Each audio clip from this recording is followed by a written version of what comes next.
On today's episode of Gathering the Kings. Give us an example of a good decision that you've made, something that you've determined that you've wanted. You made the decision, it worked, something that maybe we can learn from. Yeah, so I credit this one to my wife more than myself, and she is a part of our practice. She's our director of marketing. And this is a decision that I talk about quite often because I was dead set against it. What's up, everybody? I'm Chaz, Wolfe, Gathering the Kings podcast. Today I've got Larry Sprung here on the King stage. My brother, Larry. How we doing? I am awesome, Chaz. Thanks for having me. Absolutely. You know, I always have a little bit of a connection time with each one of my guests for sometimes a long time, actually, before we hit the record button. But within a few minutes, you and I have already just had a very interesting back and forth. I am so excited for this conversation. We know some of the same people. We're in some of the same lanes with podcasts and business, and I'm excited for this conversation. So thank you for being here. Tell us what kind of business or interest that you have, my friend. Yeah, so my company is Mitlin Financial. We're a wealth management firm. So we help families design and develop financial plans and then help them implement it to work towards whatever goals they're looking to achieve and hopefully find their freedom. Yeah, I love that. Love that. You've said that once or twice before. It's sharp. You've also got a podcast, right? For those that are watching on YouTube, you can see his backdrop there. Looks sharp. But you were just telling me you're not a spring chicken when it comes to podcasting. Give us 2 seconds on your podcast. Yeah, I mean, I still feel like a spring chicken because I'm 140 episodes in and I'm learning every day. And we have some awesome guests. Evidently, we've had some of the same guests. So that's right. An interesting, overlap there. But our guests really range from entrepreneurs that really just have interesting, cool businesses to sports and professional athletes, as well as mental health related shows. We talk a lot about being financially fit, physically fit, and mentally fit at our company. Yeah, I love that. Yeah, so it's a fairly inclusive perspective or a wholesome perspective. We kind of give the same thought around towards business owners, not only helping them with their business, but the business is has tentacles in all these other areas, of course, fitness and athleticism and the way that we think, our mindset, our families, our marriages. We were just talking about your son doing all kinds of really cool things as well. But all that stuff bleeds together for entrepreneurs. And I definitely want to get to that on how that's impacted you in your journey, because that's a big part of the show here as well. But I got to know, before we get kind of too much in the story, Larry, what is the heartbeat, the drum that beats inside of you louder than anything else? The thing that burns late at night. What is that for you? Family, 100%. I mean, my family is most important. And when I talk about family, it's not just my immediate family, meaning my wife and my 2 kids and my extended family by blood. It also means my work family, right? I have a great team here that we spend a lot of time together. In some cases, I spend more time with the team here than I do with that blood related family. So by all means, a lot of the things in the decision-making processes, whether it's personal or on the business side, really revolves around that family first mentality. Yeah, I love that. I want to go just one layer deeper than that, because the listener might be thinking okay, yeah, that's a great answer, but where's the meat, right? And so, Larry, for you, I know a little bit of, some of the pieces of your story that you've already shared with me before we hit the record button, but why is family like that for you? Why did family become the top priority? Why did it roll off your tongue so fast when you said it? Because everybody has family, but not everybody thinks like you do. So why is it that you think this way? Yeah, I mean, it was ingrained in me. I came from a family first environment as a kid. And then more importantly, which I write about the story in my book, Financial Planning Made Personal, about my mom. My mom was diagnosed when I was about 13 years old with cancer. She passed away the day after my 23rd birthday at the age of 47. Yeah. So that was one impression right there. Second impression was my wife's brother, after a long battle with mental health, died by suicide in 2004 at the age of 27. Wow. So, having life events like that taking place, it really leaves an indelible mark and really makes you understand how short life can be and how important family is. So ever since I was young, most importantly, because of my mom at that early age, family was just something that always came first. And if it meant going to a client meeting or a family meeting or going to watch my kids or bring them to hockey practice would always trump that. And the families we serve and we work with here know that. And I think that's Yeah. one of the reasons why they're driven here. Yeah. Okay. So we're kind of getting into a little bit of the tastiness. Let's keep going because you had some crazy circumstances that shifted your perspective. And then you're trying your best now to live with the recognition that life is short, like you said, or it can be shorter than maybe we expect.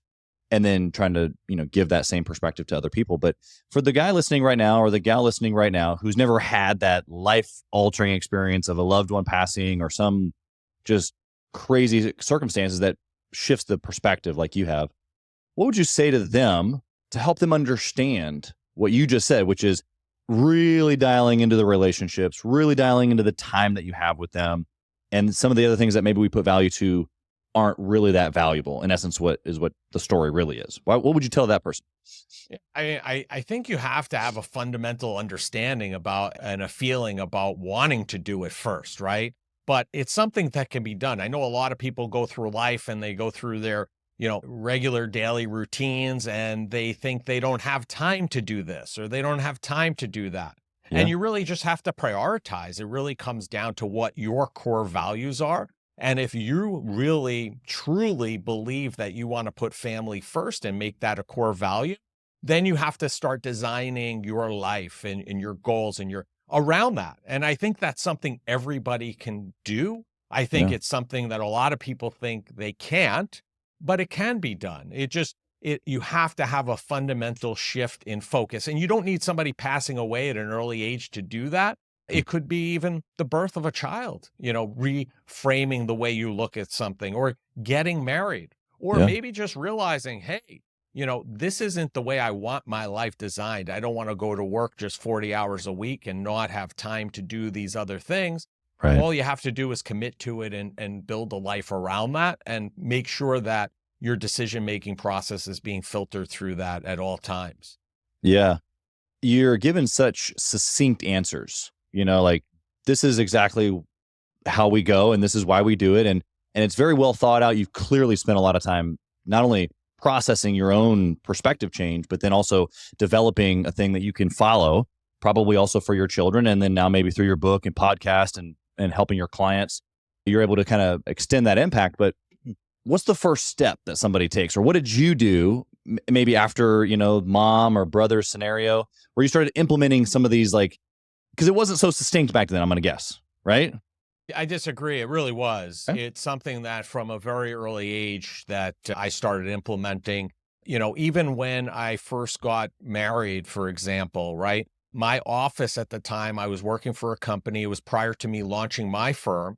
And, where we were living on a good day, if I left early in the morning, it was like a 25-minute ride. On a bad day, it could be an hour and 20-minute ride here on Long Island. Traffic can be brutal.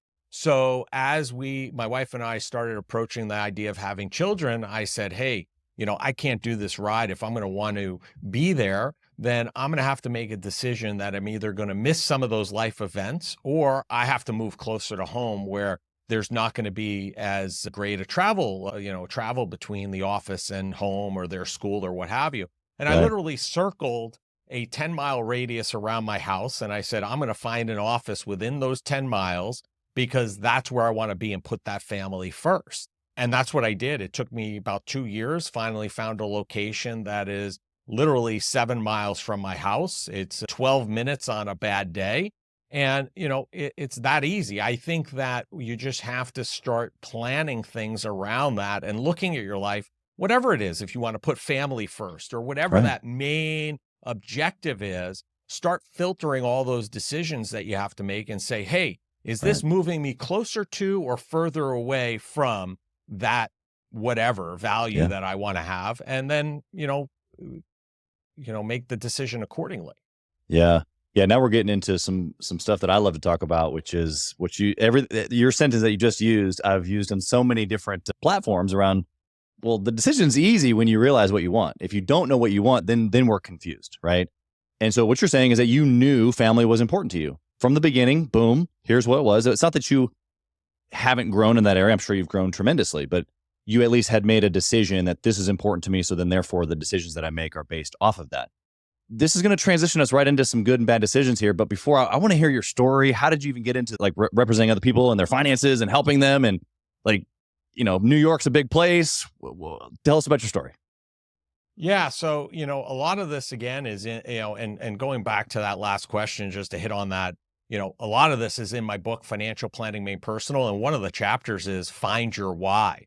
And to your point, it's not just for me to find my why as a person. It's for a company, it can be Right. really related. You have to find your why so you know what you're doing and why you're doing it, and Yeah. also figure out what you should be doing and what you shouldn't be doing, right? Yeah. So how I ended up here, it basically came from a solid middle class family. We weren't rich, we weren't poor. Had a dad that was a New York City school teacher and also had a couple of side hustles before they were even called side hustles. They used to be called second jobs back then. Yep. That's right. Yeah. And seeing him go through the situation with my mom really, as we've discussed, really left a Yeah. mark on me. And Yeah. not that having a financial advisor or somebody like myself in his life would have mitigated any of my mom's health situation, the bills, or anything like that. But I really feel like if he had somebody like me, that it would have helped alleviate some of the weight off of his shoulders. And Yeah. he didn't. And that really resonated with me as I started going on, finishing high school, going into college, and, learning more about this profession. And I was really drawn to it because I felt like it was such a great profession that you got to work with people, help them work towards their goals, hopefully not only work with them, but then work with their kids and grandkids. And it was something Right. I could do, for a very long time. So that's really what drove me to the profession. And that's what keeps me here every day. It keeps me fired up knowing that we are having such a solid impact on the families we serve every day. And we're Yeah. here as a resource for them. And hopefully it's not just in times like my dad went through in terms of Right. trying to help them through bad times, but we also want to help families in good times, working towards buying a house, getting married, maybe buying a second home, retirement, whatever finding their freedom, whatever financial freedom means to them, we Sure. want to help them work towards that end goal for them and their family. Yeah, and you gave a really good picture earlier of what discernment looks like, which is determine what you want and then make decisions today that helps you get there, even if the impact of those decisions isn't today. The impact of the decision that you're making today, if you're working with Larry around some sort of financial goal or retirement or getting married, all these things that he just mentioned, isn't necessarily something that you're going to see the result of today. It might be next week, it might be next year, it might be 10 years from now, right? Or it might be 40 20. years from now. Yeah. Right. But Right. I think that what the natural way that you think, this very discerning way, is something that entrepreneurs sometimes can get excited about, right? We can get excited about the future, but then in the day-to-day to make the decision that aligns with what we say or think that we want, it's hard, right? There's a big disconnect oftentimes, especially when someone can get excited about the future, but then the implementation of the decision-making or the day-to-day, the saving, this type of decision, whatever financial plan that you guys have come up with, it's the same thing in their business and it's the same thing with the family. If you had just kept driving to the same office, but saying that you wanted to spend more time with your family, there's a disconnect. Would you agree? Right. Yeah, 100%. And I think that's where a lot of people get hung up, right? Because they have this idea of what they want and maybe what they want their life to look like, but ultimately they don't necessarily carve out the time to sit down and figure out how to get there. And in some cases you can do it on your own.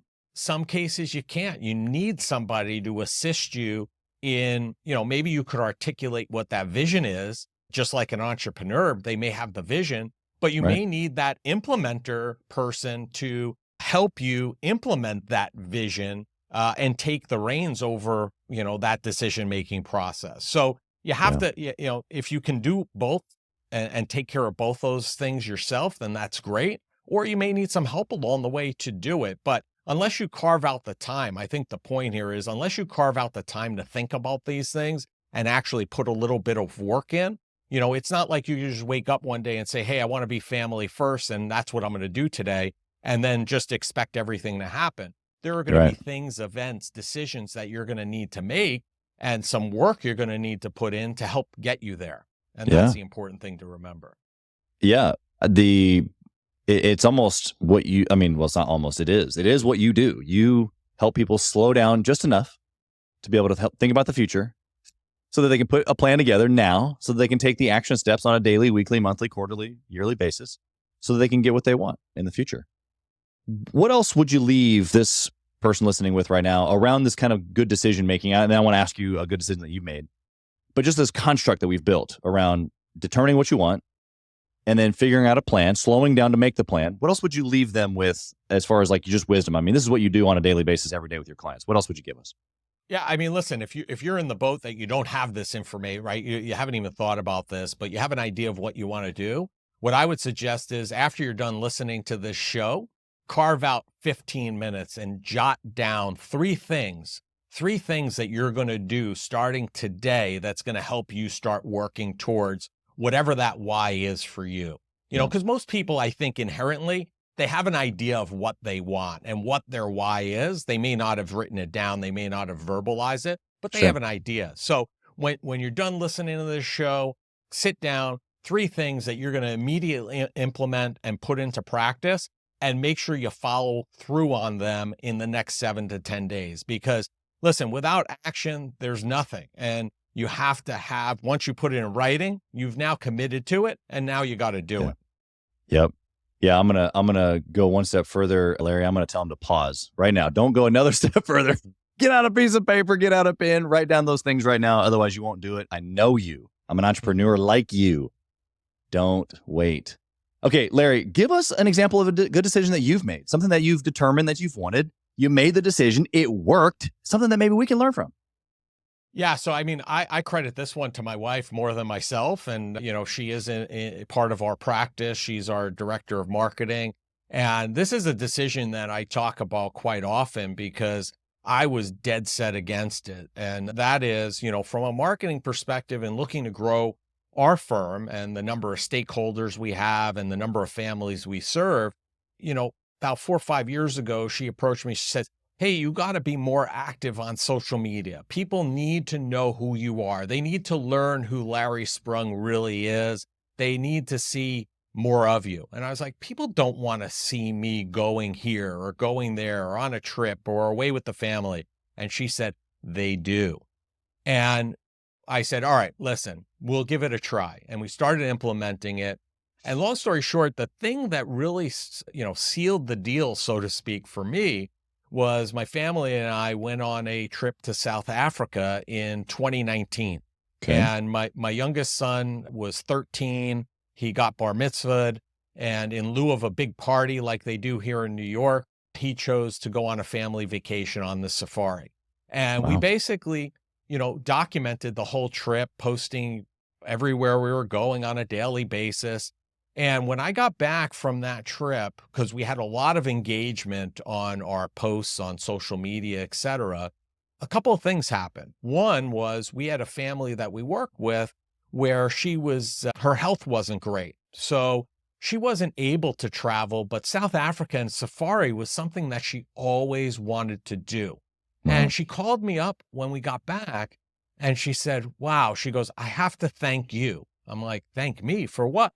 She goes, because you documented your trip in the way you did, I feel like I was on safari with you and your family. Yeah. And I was like, wow, what an impact that was, right? Yeah. And I was like, right then and there, that was one. And then the second thing was we started seeing an uptick, a huge uptick in inquiries with our firm. Hey, Larry, I'm interested. This is going on in my life. Can you help us out? Right.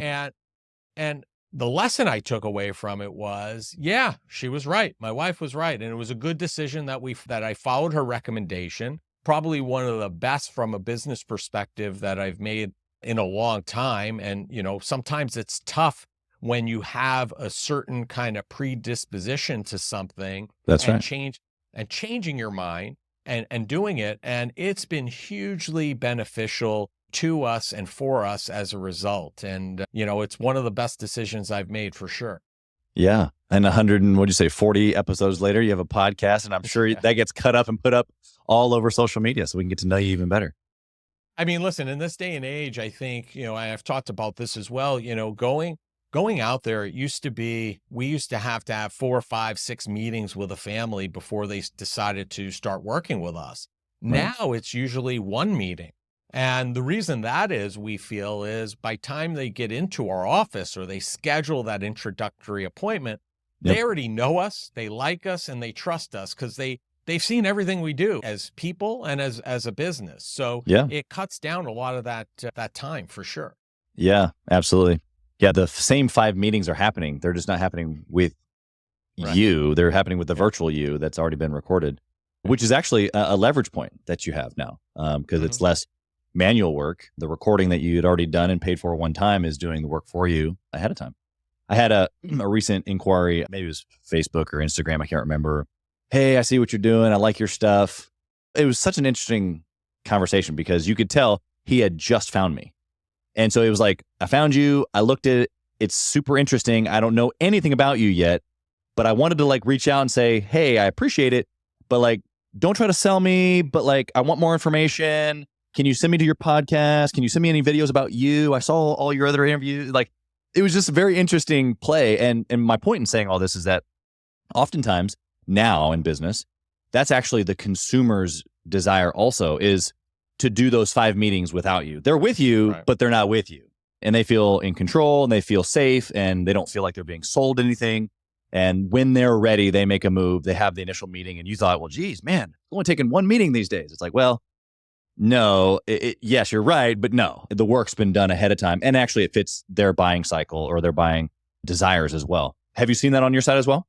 Oh, 100%. And I think that the other thing that has come out of it is from a standpoint of, the podcast and blogs and videos, is it gives you another tool where if somebody has a question about something, right, that you may have had a guest on that's an expert, or you may have a blog article that speaks to that point, rather than you even getting on the phone or typing out this huge email explaining to them how you might be able to assist or what they should be thinking about or doing. It gives you a really easy way. Here's a link to an expert that I had with that talks about the problem you're having. I Right. think you'd find it helpful. And again, to your point, it's not a salesy thing. It's just really a helpful thing. And then if they're interested and need further assistance, they come back and find us. But yeah, I think a lot of those meetings are definitely happening, over somebody's PC prior to them reaching us. And that's hugely beneficial to us, and I'm sure you as well.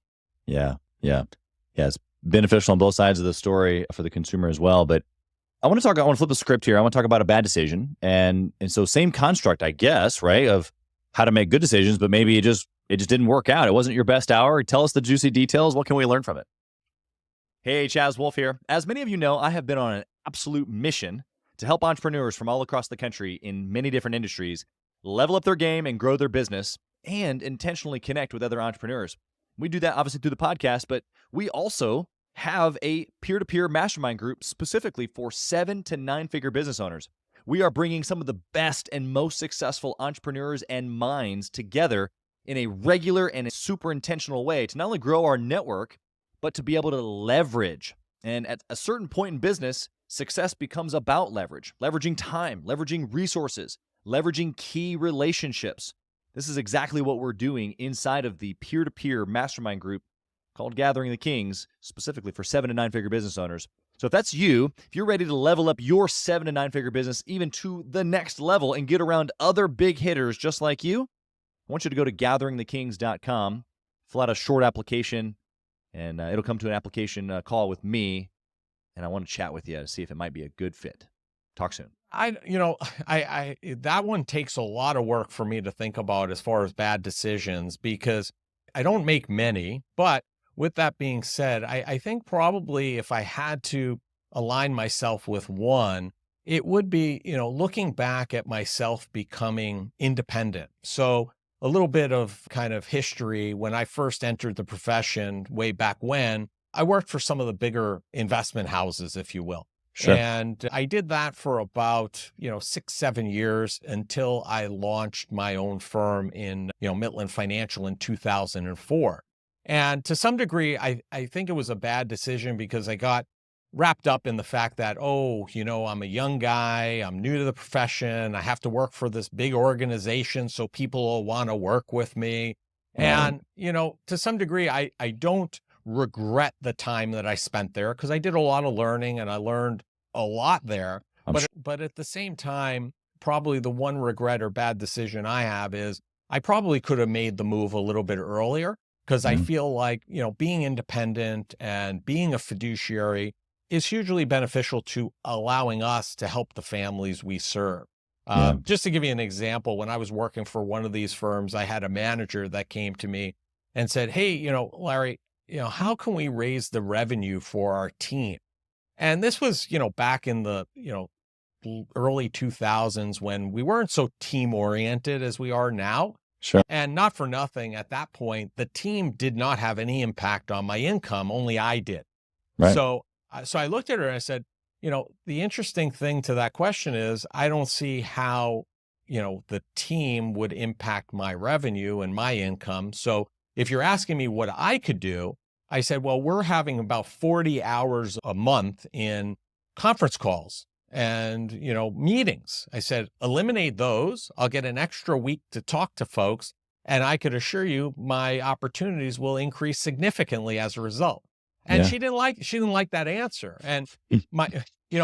my sense was a lot of the questions were always around how much revenue did you drive? And my sense was always how many families did we help this week, this Right. month, this year? Yeah. And my sense was always that the revenue and everything else would fall into line. So, thinking about bad decisions, it might have been a bad decision to stay there as long as I did in some of those organizations Yeah. because being independent has been, tremendously freeing and beneficial, not only to us, but definitely to the families we serve as well. Yeah. There's a bunch that you know now that you didn't know then. Obviously, it's Right. hindsight, right? What do you Always. think what's that first thing that just popped into your head when I said that you know now? They were like, "Oh my gosh, if I had known that at that age, I would have left 5 years sooner." What's like that most important thing that you can now do for your clients or that's beneficial to you guys or whatever that scenario is? Like, what's the hindsight now? Yeah, I mean, back then I didn't even know what an RIA, registered investment advisor, and what a fiduciary was. Back then, I thought everybody was a broker. I thought everybody in our profession basically charged a commission and got paid to do trades. And that was not the case. I mean, RIAs like we are, have been around since the mid 80s, I believe. So when I started in the profession, they were a thing. They just weren't talked about. So I didn't know about them. All I Mhm. knew about was, if you think about the firm, the movie Wolf of Wall Street, Right. I literally, the first firm I ever worked at was a firm that was like that. But that was all I knew. I only knew about getting on the phone and cold calling and trying to touch base with families who didn't know us. And I didn't know about, networking and marketing within your circles, et cetera. So Yeah. I learned all that while at one of those organizations. So that's the benefit. But I didn't even know being a fiduciary was something that existed Right. that being independent would bring me to. Yeah. You also mentioned one other thing I want to pick your further thoughts on. And I've had a lot of people on the show kind of be in this lane, but you said it like families helped as opposed to revenue generated. And so for the person listening right now who maybe doesn't understand what that means or they don't understand how to connect the feeling of, well, I helped families this month with the decks that I built or the marketing campaigns that I built. Like, how do they translate helping people or families in your case to the daily tasks? Yeah, I mean, I think we talk about joy here a lot. One of our final question on our podcast that we ask everybody is, "What did you do today that brought you joy?" And in our book, when we talk, the book's title is Financial Planning Made Personal, and the subtitle is, "What did you do today that brought you joy?" So the kind of the way we look at things, right? Because a lot of advisors, a lot of people in our profession always talking about the money. You need this amount of money for retirement, this amount of money to send your child to school, whatever Right. that goal is or objective. What we talk about is, well, what's the joy that's going to be derived from accumulating those assets. What's the joy? The joy may be watching your son or daughter or child, walking through and getting their diploma, or walking and getting married and knowing that you've accumulated the money to pay for the wedding, the Right. joy. So you have to think about what the joy the family is going to be getting out of. So when our stakeholders here are opening accounts, we don't look at it as opening an account. We look at it as a pathway to that joy, whatever that savings is for, and the joy they're going to receive. So whatever business you're in, you could really take that same framework and say, hey, whatever I do, what kind of joy is the family that I'm working for or with, or the business owner that, if you're B2B, what's the joy the business owner is going to get out of me working with them? Yeah. And think about that. It's not opening an account. It's not having a Zoom. It's working towards that, down that joy road to get them there. Yeah. That's such a great answer. I hope that the listener's paying attention. Joy can be easily tromped on, removed, taken away by busyness and all the things that we think that we want, but really the things that we want, we're just not making good decisions on. So therefore there is no joy. It's also interesting because one of our core values as Gathering the Kings is that kings are levity. And the very definition of levity is the removal of stress or pressure and the insertion of joy. And so I think that that's a king move on your part, but you're not only doing it for yourself, but you're doing it, for all your stakeholders, the people that are in your company, as well as all your clients. I just really appreciate that perspective. I think that the listener can take that away pretty practically. So thanks for giving that to us. I want to know, inside the business, what's like the most important KPI for you? If you can only pick one to track forever and ever, what would you pick?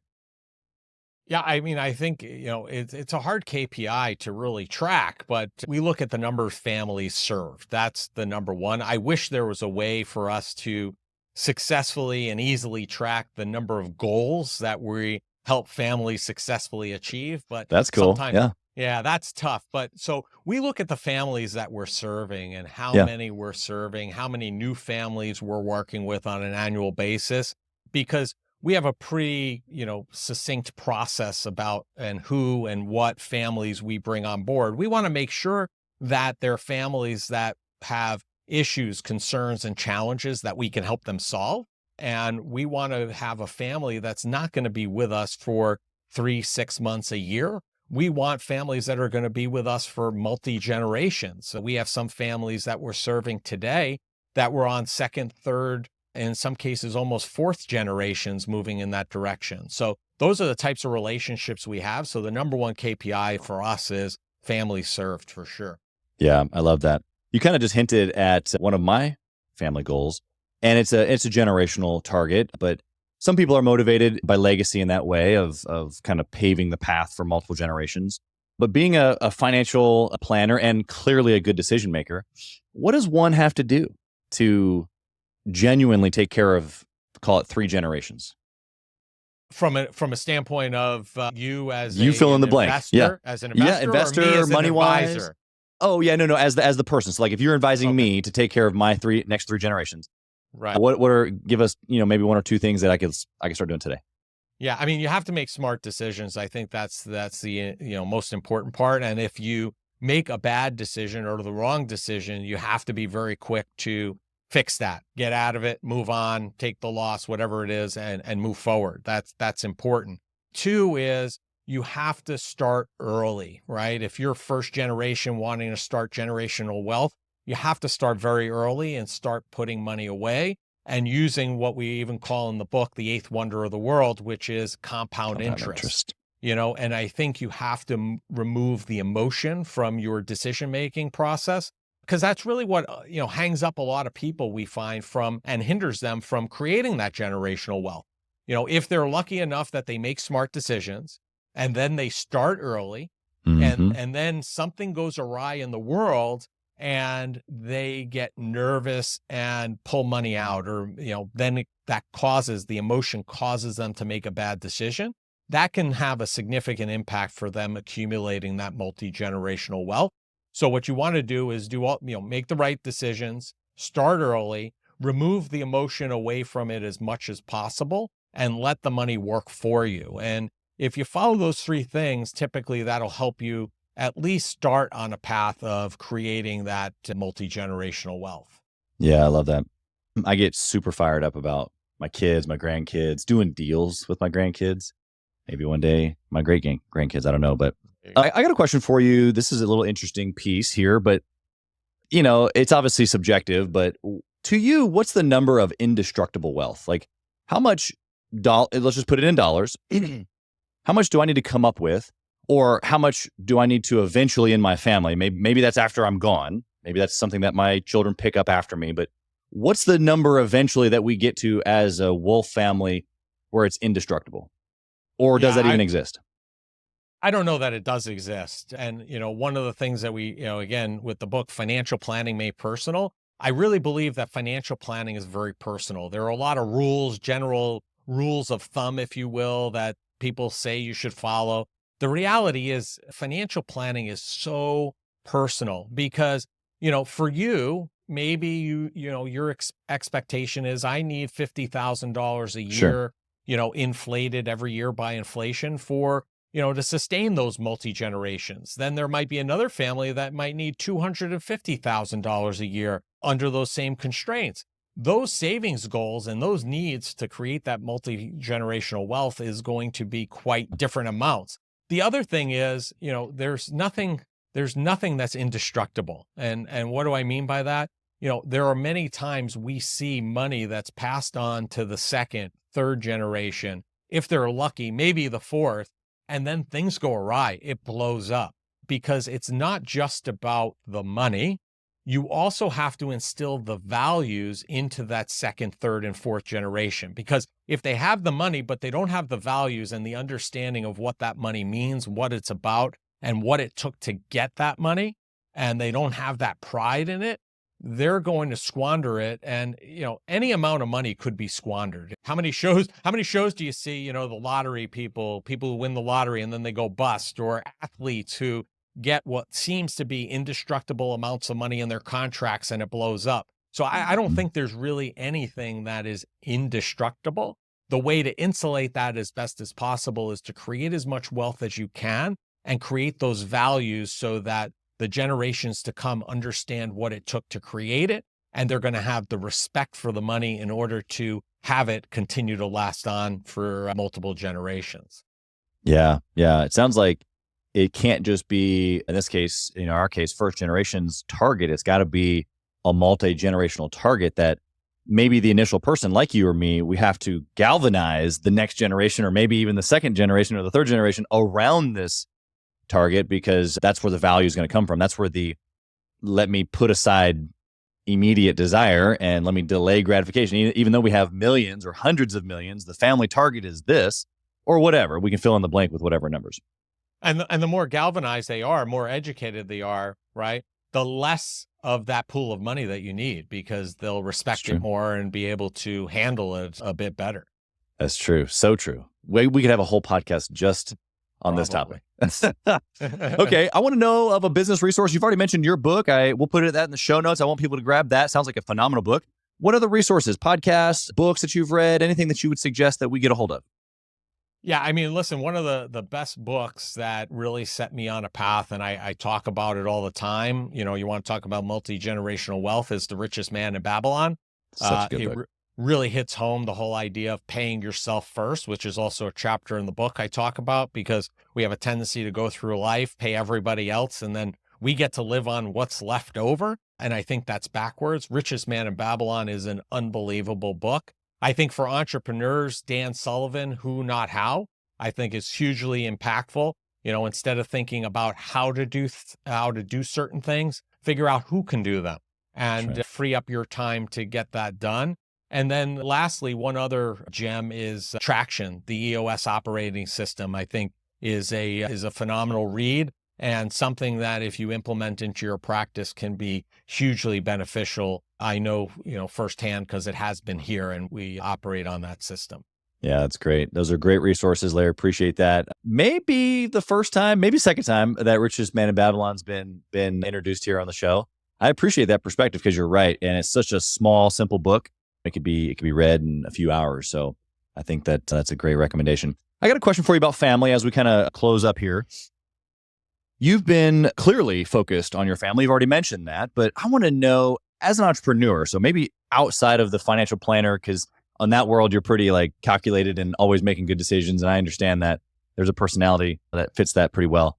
But over here as an entrepreneur, where we're obsessed is the word, right? Like where we have to be all in all the time and there's no real like light switch.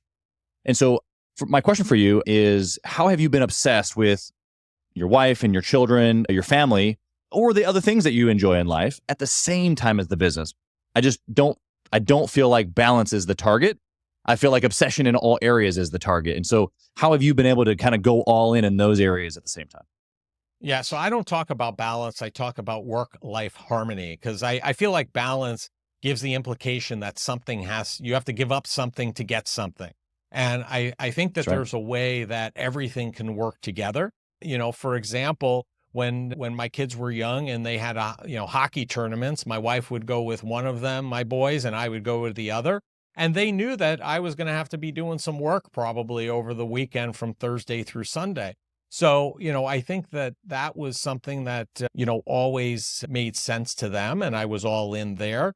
And I will say, listen, for to some degree, the business was not as growth oriented as it is today because my boys now are both out of the house. So I have a lot more free time because I'm not driving them to practice anymore or anything like that.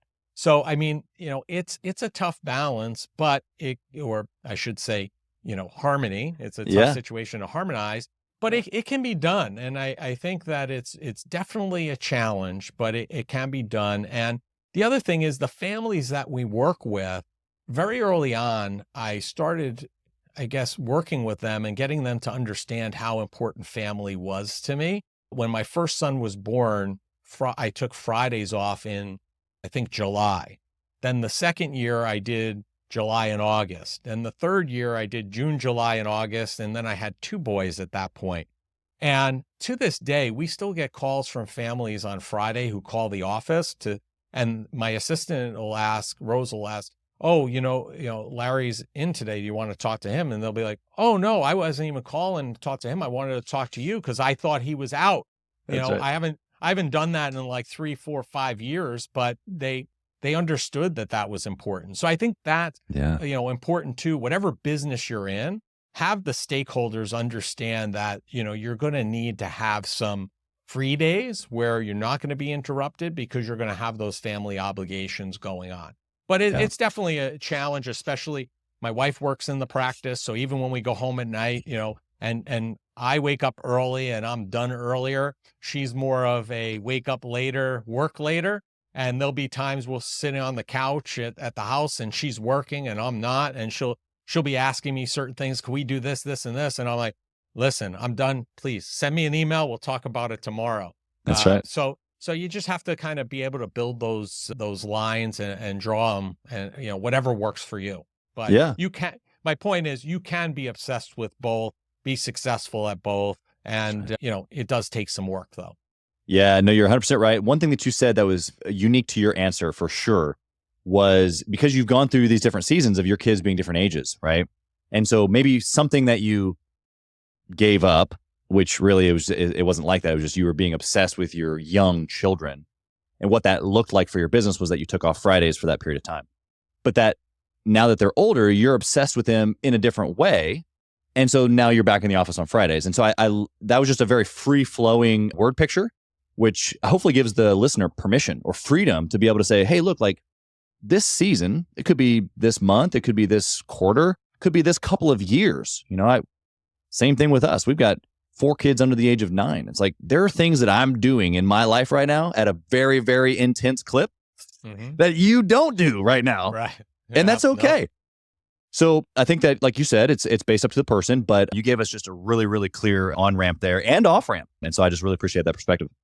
I got one more question here for you, Larry.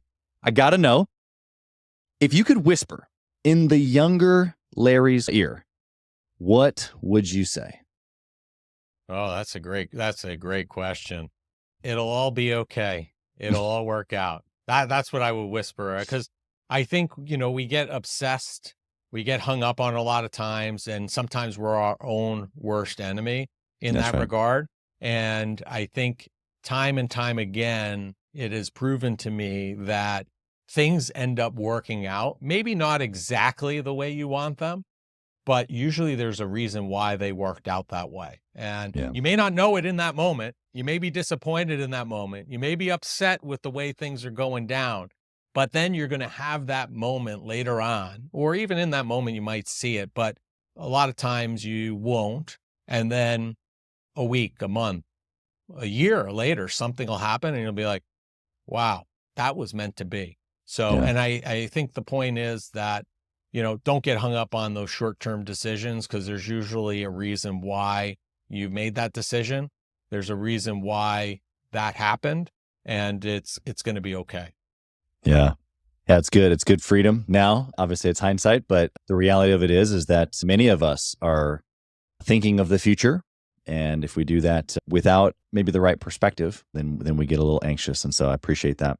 How can we find you? Number one, if the listeners have just connected with you and they're like, I need this guy's help building generational wealth and helping put financial resources together for my family, how can they find you there? But then also, if they just want to connect with you as an entrepreneur, where can they find you?